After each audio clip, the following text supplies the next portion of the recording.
وَإِنَّ مِن شِيعَتِهِ لَإِبْرَاهِيمَ، اور اسی کی راہ پر چلنے والوں میں، اسی کی جماعت میں سے، اسی کے حزب میں سے ابراہیم تھے. یعنی یہ کہ جو نسل چلی ہے آگے تو حضرت ابراہیم بھی جو اٹھے ان کی حضرت سام کی اولاد میں سے. حضرت سام کی اولاد میں قوم عاد بھی ہے، اسی میں پھر قوم سمود بھی ہے، اور بھی اقوام ہیں سیمیٹک ریسز جتنی بھی ہے. لیکن یہ کہ شہر ار میں جو موجودہ جو عراق ہے اس کے بہت جنوبی علاقے کے اندر یہ شہر تھا جس کے اب کھنڈرات برآمد ہوئے ہیں، وہاں حضرت نوح علیہ السلام، حضرت ابراہیم علیہ السلام کی پیدائش ہوئی، اور وہ حضرت ابراہیم حضرت نوح ہی کے طریقے پر توحید پر چل رہے ہیں. اس جا ربہ بقلب سلیم، جبکہ وہ اپنے رب کی طرف متوجہ ہوا قلب سلیم کے ساتھ. اب یہاں وہ حکمت سمجھ لیجئے کہ میں نے جو بارہ عرض کیا ہے کہ ایک فطرت سلیمہ اور ایک عقل سلیم، یہ دو چیزیں ہیں. اور فطرت کا تعلق چونکہ روح سے ہے اور روح کا مسکن قلب ہے، تو آپ اسے فطرت سلیمہ کہیں یا اسے قلب سلیم کہیں، وہ ایک ہی بات ہے. قلب سلیم اپنی اصل حقیقت پر، اصل جو حیات اس کی ہے اس پر باقی ہو، پرورٹڈ نہ ہوئی ہو اس کی فطرت، اس پر پردے نہ پڑ گئے ہوں، یہ خد و خال جو ہے وہ اپنی اصل سلامتی کے ساتھ باقی ہوں. اور پھر اس کو کہتے ہیں صوفیہ سیر الی اللہ، اس جا ربہ بقلب سلیم. جو قلب سلیم ہے وہ اللہ کی طرف آگے بڑھتا ہے، اور عقل سلیم کی روشنی میں وہ پھر پہنچتا ہے توحید تک، اور توحید کے بعد معاد تک. جیسا کہ میں نے کئی مرتبہ عرض کیا کہ سورہ فاتحہ در حقیقت اسی مقام پر کھڑی ہے کہ ایک انسان کے جو قلب سلیم اور عقل سلیم کی رہنمائی میں توحید اور معاد تک پہنچ گیا ہے، اور اب وہ یہ بھی جان گیا ہے کہ اصل طریقہ زندگی گزارنے کا یہی ہے کہ اللہ کی بندگی کی جائے، اس ایک خدا کی بندگی کی جائے. اب وہ سوال کرتا ہے میں بندگی کیسے کروں؟ جیسے میں نے آپ کو بتایا مکے میں ایسے لوگ موجود تھے. حضرت سعید ابن زید جو ہیں کہ جو بہنوئی تھے حضرت عمر بن الخطاب کے رضی اللہ تعالیٰ عنہ کے جو والد تھے زید، وہ موحد تھے، اور کعبے کے پردے پکڑ پکڑ کر دعا کیا کرتے تھے کہ اللہ میں صرف تجھے پوجنا چاہتا ہوں، تیری بندگی کرنا چاہتا ہوں، لیکن نہیں جانتا کیسے کروں.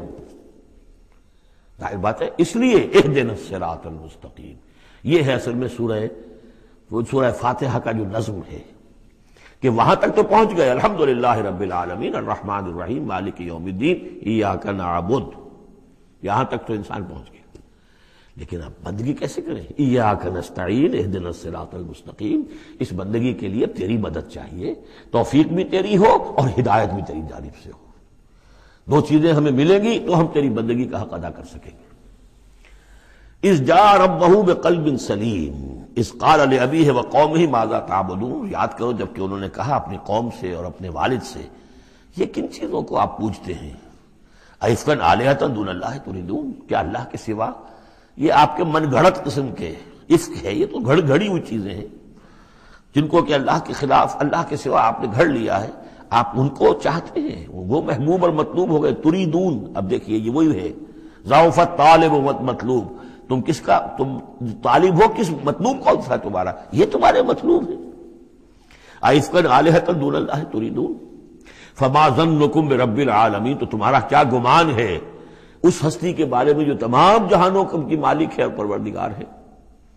فنظر نظرۃ فی النجوم، پھر انہوں نے ذرا ایک نگاہ ڈالی ستاروں میں، گویا کہ یہ تاثر دیا کہ یہ ستارہ شناسی کے ذریعے سے کچھ معلوم کرنا چاہ رہے ہیں.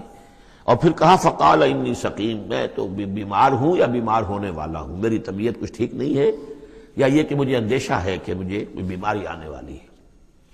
اصل میں وہی جیسا کہ میں پہلے عرض کر چکا ہوں، یہ مضمون آ چکا ہے 2 مرتبہ پہلے قرآن میں کہ بت پرستی بھی تھی وہاں اور ستارہ پرستی بھی تھی، اور کوئی ایسا ان کا سالانہ کوئی ستارہ پرستی کا جشن تھا جیسے جنم اشٹمی کا میلہ ہوتا ہے ہندوؤں میں کہ سب کے سب شہر سے باہر نکل کر کسی ستارے کی پرستش کیا کرتے تھے. تو جب وہ دن آیا ان کا تو سب کے سب چلے گئے. حضرت ابراہیم نے کہا میری طبیعت ٹھیک نہیں ہے، میں آپ لوگوں کے ساتھ نہیں جا سکتا، اور پیچھے رک گئے. فنظر نظرۃ فی النجوم، انہوں نے ذرا ستاروں میں نگاہ دوڑائی اور کہا قال انی سقیم، میری طبیعت ٹھیک نہیں ہے یا میری طبیعت جو ہے خراب ہونے والی ہے. فتولوا عنہ مدبرین، تو وہ اسے چھوڑ کر وہ چلے گئے، پیٹھ موڑ کر چلے گئے، اور جا کر انہوں نے وہ اپنے جو بھی جشن تھا، جو بھی پوجا پاٹ تھی وہ کی. فراغ الی آلہتہم، جا گھسا وہ ان کے معبودوں میں. فقال الا تاکلون، اب وہاں ظاہر بات ہے حلوہ مانڈا رکھا ہوگا، بتوں کے سامنے چڑھاوے چڑھے ہوئے ہوں گے، تو حضرت ابراہیم پوچھتے ہیں کیا ہو گیا آپ حضرات کو کھاتے کیوں نہیں، تناول کیوں نہیں فرماتے؟ یہ جو کچھ آپ کے پوجنے والوں نے لا کر نذرانہ رکھا ہوا ہے یہاں پر، الا تاکلون، کھاتے کیوں نہیں کھاتے آپ؟ فراغ علیہم ضربا بالیمین ما لکم لا تنطقون، اور کیا بات ہے، بات بھی نہیں کرتے، جواب بھی نہیں دیتے۔ فراغ علیہم ضربا، پھر ایک ضرب کے ساتھ پل پڑا ان پر، ایک ضرب کے ساتھ اپنے داہنے ہاتھ سے پوری قوت سے، فاقبلوا الیہ یزفون۔ باقی تفاصیل کو قرآن درمیان میں چھوڑ جاتا ہے، اب وہ سب کے سب چورا ہو گئے، ایک کو چھوڑ دیا صرف جو سب سے بڑا تھا۔ اب اس کے بعد جب وہ لوگ آئے ہوں گے اور جو قیامت صغریٰ نہیں بلکہ کبریٰ وہ تو اس وقت ہو گئی ہوگی شہر کے اندر کہ ہمارے یہ معبودوں کے ساتھ کیا کیا، کس نے کیا ہے، فاقبلوا الیہ یزفون، تو گھبراتے ہوئے دوڑے ہوئے ان کی طرف آئے۔ قال تعبدون ما تنحتون، اب انہوں نے پھر اب ان کے ساتھ مباحثہ کہہ لیجئے، مناظرہ کہہ لیجئے، بغیر کسی خوف کے، اتعبدون ما تنحتون، کیا آپ لوگ پوجتے ہیں ان چیزوں کو جنہیں خود تراشتے ہیں اپنے ہاتھ سے؟ واللہ خلقکم وما تعملون، یہ آیت بھی حکمت قرآنی اور فلسفہ قرآنی کے اعتبار سے بہت اہم ہے، جبکہ اللہ نے تمہیں بھی بنایا ہے اور تمہارا عمل جو ہے اس کا بھی پیدا کرنے والا اللہ ہے۔ اس پر اہل سنت کا یہ عقیدہ ہے کہ انسان کاسب عمل تو ہے، خالق عمل نہیں ہے۔